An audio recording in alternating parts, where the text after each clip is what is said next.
दोस्तों, आज पृथ्वी पर इंसान और अन्य जीव जातियों से लेकर पेड़ पौधों की 8.7 मिलियन प्रजातियां मौजूद हैं।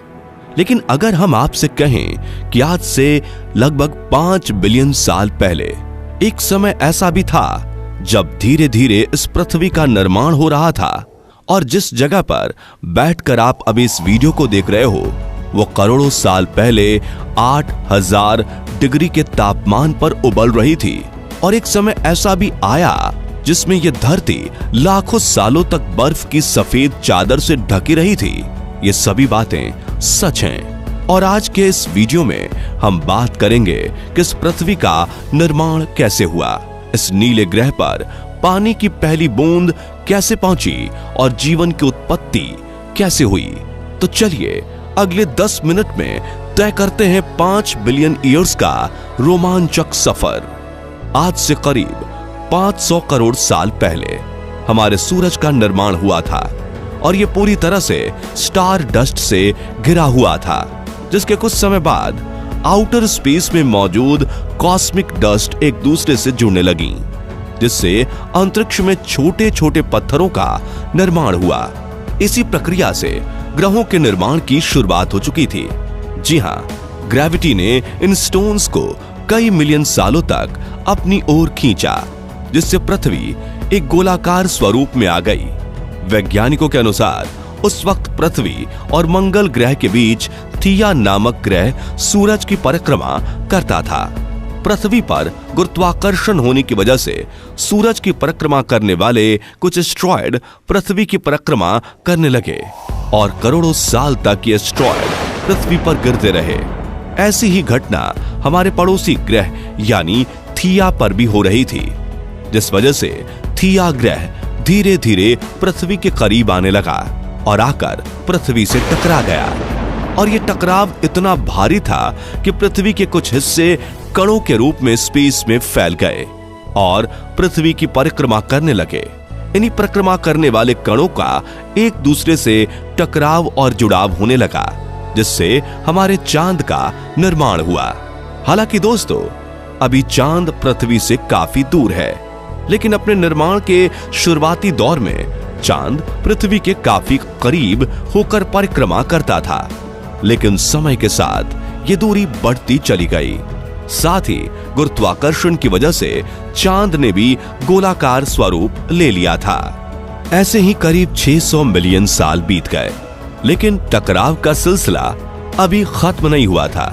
उस वक्त सोलर सिस्टम में मौजूद उल्कापिंड भारी मात्रा में धरती पर गिरने लगे।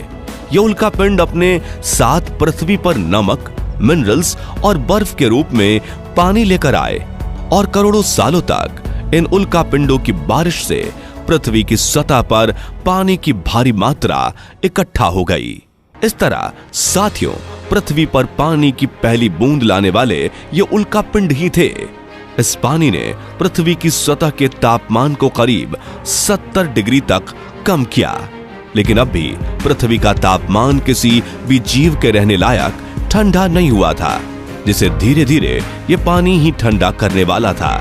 आपको ये जानकर हैरानी होगी कि आज हम जिस पानी का इस्तेमाल करते हैं वह करोड़ों साल पुराना है, जो उल्कापिंडों से मिला है। निर्माण की प्रक्रिया के शुरुआती दौर में पृथ्वी की रोटेशन स्पीड भी काफी ज्यादा हुआ करती थी, जो वक्त के साथ धीमी होती गई। पृथ्वी के निर्माण के 700 मिलियन सालों बाद पृथ्वी की ज्यादातर सतह पानी से ढक गई, लेकिन पृथ्वी की कोर से गर्म लावा के निकलने की प्रक्रिया अब भी जारी थी, जो ठंडा होकर जमीन का निर्माण कर रहा था और धीरे धीरे एक दूसरे के साथ जुड़ने लगी और महासागरों के साथ महाद्वीपों का भी निर्माण हुआ। लेकिन अब भी अंतरिक्ष से उल्कापिंडों का गिरना जारी था।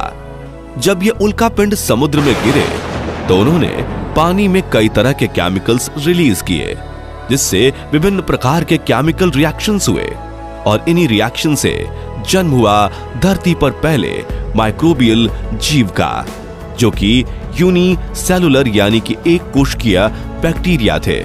कई मिलियन सालों तक इन बैक्टीरियाज ने अपनी तादाद को बढ़ाया और महासागर के हर कोने में फैल गए।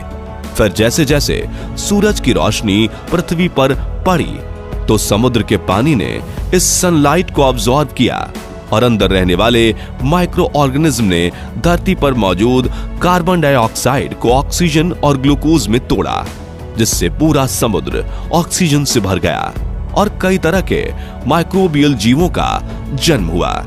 कुछ समय बाद पानी में मौजूद ऑक्सीजन ने ऊपर उठना शुरू किया और एटमॉस्फेयर के निर्माण में भूमिका निभाना शुरू किया।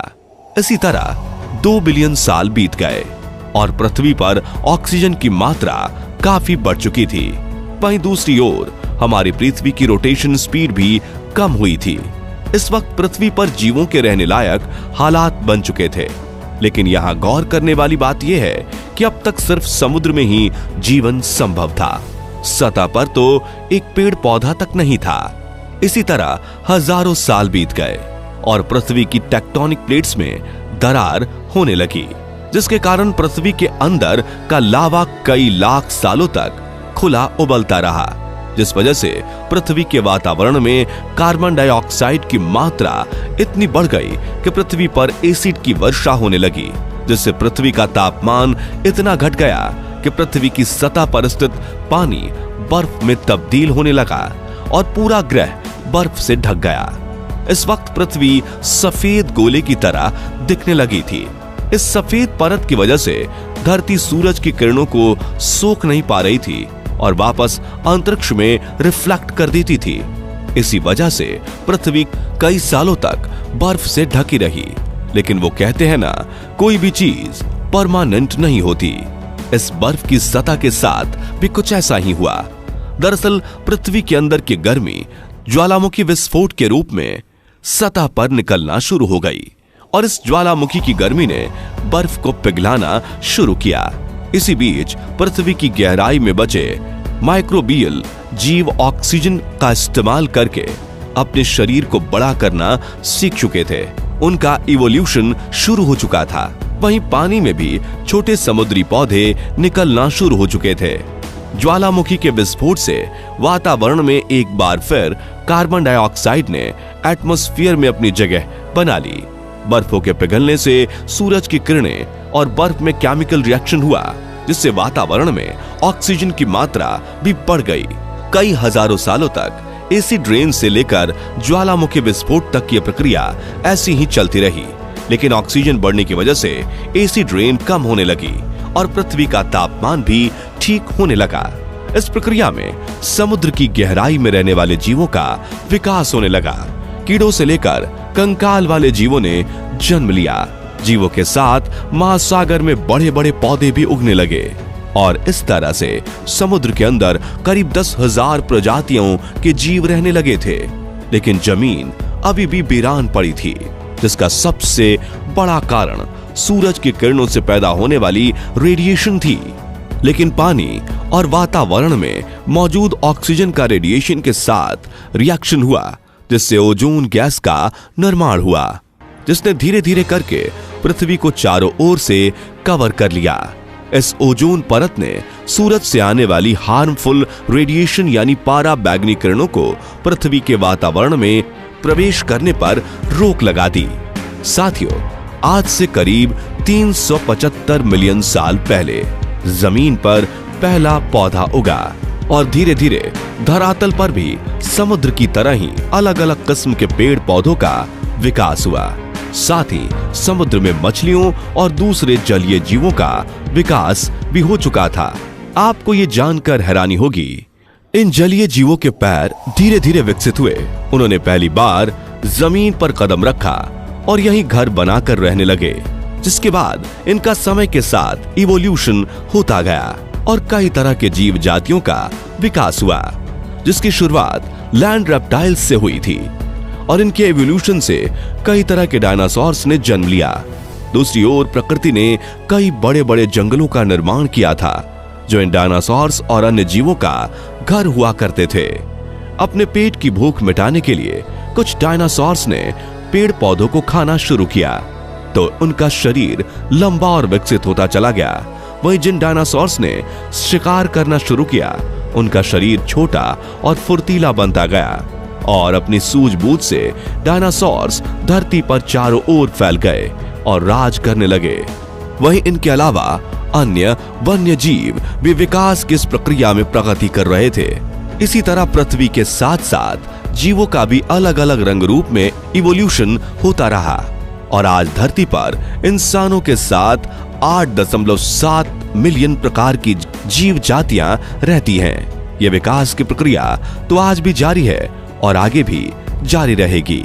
तो दोस्तों, पृथ्वी के निर्माण से लेकर धरती पर जीवन की शुरुआत तक आपको ये 5 बिलियन सालों का सफर कैसा लगा, कमेंट करके जरूर बताएं। और वीडियो पसंद आया हो तो इसे लाइक और शेयर जरूर कीजिए। और अगर आप आज से 65 बिलियन साल पहले डायनासोर के विलुप्त होने से लेकर इंसानों के जन्म और विकास तक की पूरी जर्नी देखना चाहते हैं तो एंड स्क्रीन पर दी गई लिंक से आप हमारे उस वीडियो को भी देख सकते हैं। साथ ही ऐसी ही इंटरेस्टिंग वीडियोस देखते रहने के लिए हमारे चैनल को सब्सक्राइब करके नोटिफिकेशन बेल को जरूर प्रेस कर दीजिए। वीडियो देखने के लिए आपका बहुत बहुत धन्यवाद।